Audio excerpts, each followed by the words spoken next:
साधु ही मानने योग्य है, क्योंकि वह अथार्थ निश्चय वाला है, अर्थात उसने भली प्रकार निश्चय कर लिया है कि परमेश्वर भजन के समान अन्य कुछ भी नहीं है। हे अर्जुन, इसलिए यह शीघ्र धर्मात्मा हो जाता है और सदा रहने वाली परम शक्ति प्राप्त होता है। हे अर्जुन, तू निश्चय पूर्वक सदा रहने वाली परमात्मा प्राप्त होता है। हे अर्जुन, तू ही सत्य जान के मेरा भक्त नष्ट नहीं होता। हे अर्जुन, क्योंकि हे अर्जुन, स्त्री, वैश्य और शूद्र, हार्दिक तथा पापियों निवाले भी जो कोई होए, वो भी मेरे शरण होकर भी परम गति को प्राप्त होते हैं। फिर क्या कहना है कि पुण्यशील ब्राह्मण जन तथा राजसी भक्त मन परम गति को प्राप्त होते। इसलिए तू शुक्र रहित और अक्षण इस मनुष्य शरीर को प्राप्त होकर निरंतर मेरा ही भजन कर। अर्थात मनुष्य शरीर बड़ा दुर्लभ है,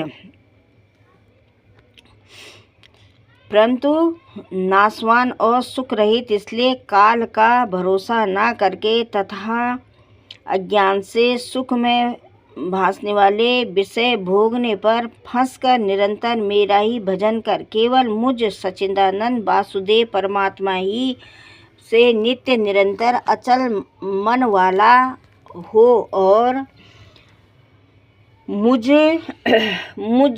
परमेश्वर ही श्रद्धा प्रेम सहित निष्काम नाम गुण और प्रभाव के श्रवण कीर्तन मनन और पठन पाठन द्वारा निरंतर भजने वाला हो तथा मुझे शंख चक्र गदा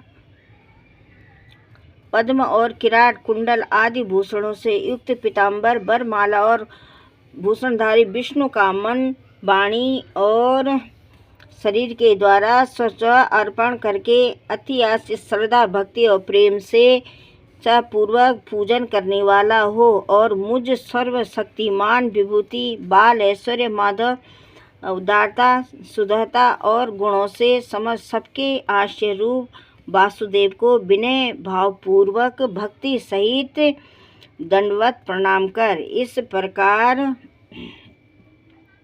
मेरे शरण हुआ तू आत्मा मेरे में एक भाव करके मेरे को ही प्राप्त होगा। जय भगवती माता।